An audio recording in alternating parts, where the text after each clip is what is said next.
सानिध्य मिला है, ये केवल लाडली जू की अहेतुकी कृपा से मिला है। यदि हमारे हृदय में थोड़ी भी आस्तिकता आ जाए, शास्त्र, सदगुरु, भगवत प्रेमी महात्मा के वचनों में श्रद्धा और विश्वास, तो हमारा जीवन सहज आनंदित हो जाए। सहज में हमारे सारे दुखों का नाश करने वाली सहजानंद वर्षिणी श्री स्वामिनी जो हैं।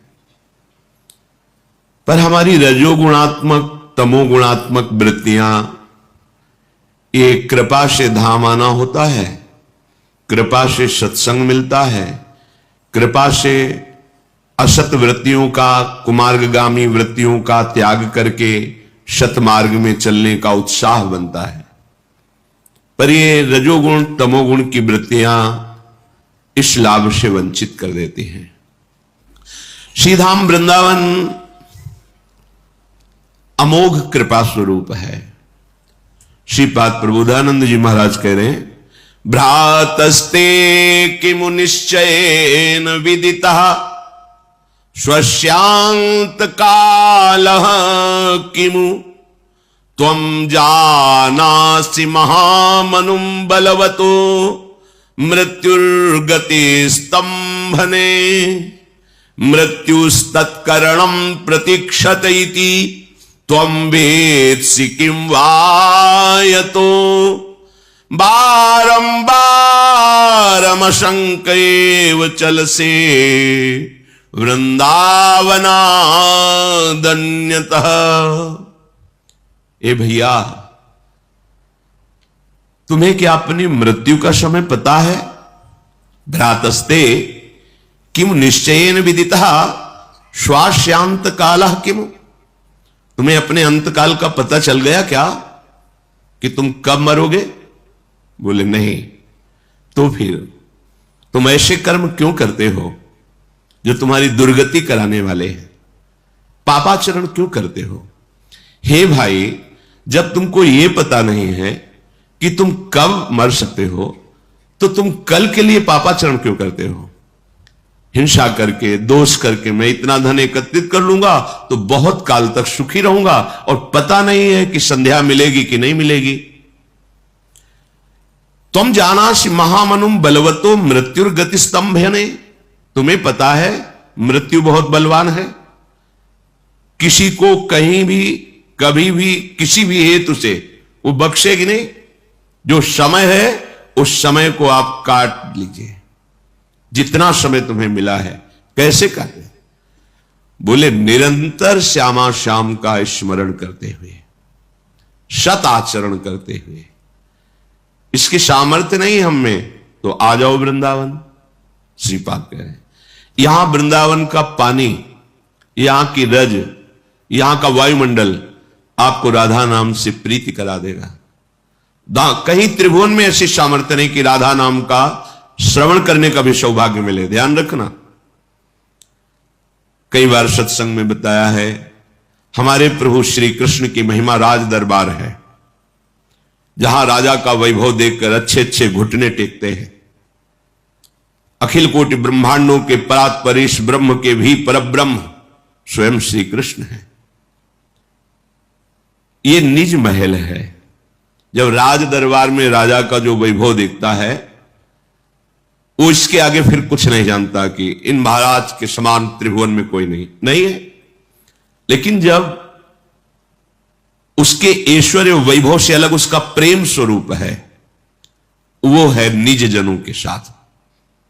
जो महल में रहने वाले सेवक जन हैं, दासियां हैं, वो राज वैभव को भी जानते हैं और प्रेम स्वरूप को।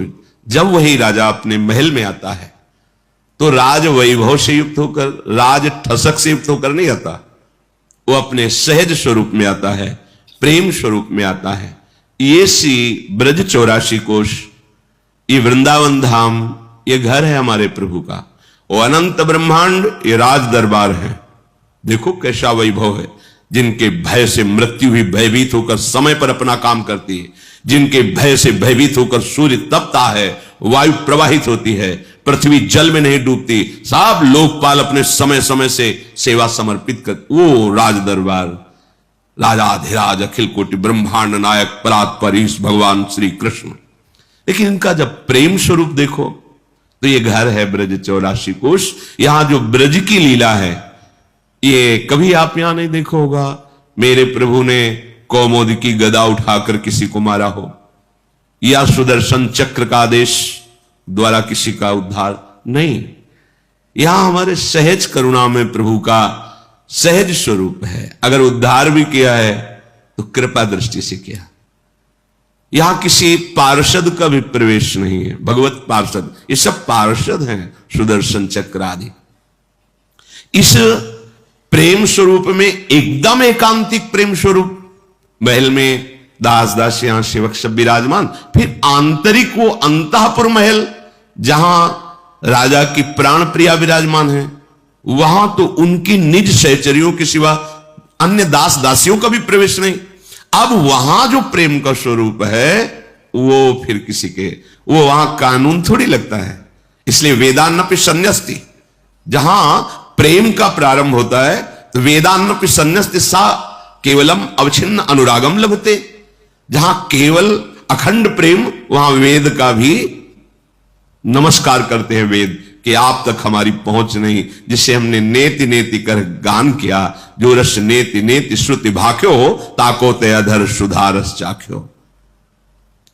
ये एकांतिक महल की गूंज है, राधा राधा राधा, जो स्वयं श्री कृष्ण जपते हैं, ध्यान करते हैं, राधा नाम के प्रेम में अशुभ प्रवाह करते हैं। जिस राधा नाम के उच्चारण से धर्म अर्थ काम मोक्ष ये सब फीके लगने लगते हैं, ये मिल जाते हैं, ये तो छोटी बात है।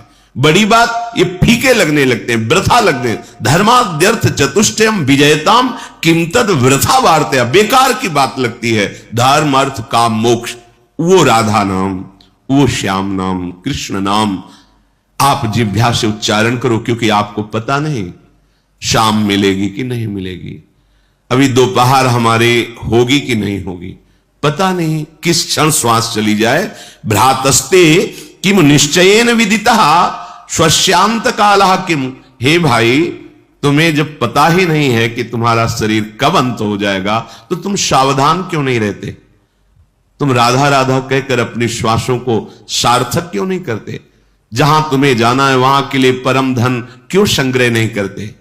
भाई तुम जाना से महामनुम बलवतो मृत्युर्गति स्तंभेन, क्या तुमको ऐसा कोई मार्ग मंत्र पता है जिसे तुम मृत्यु को रोक सको?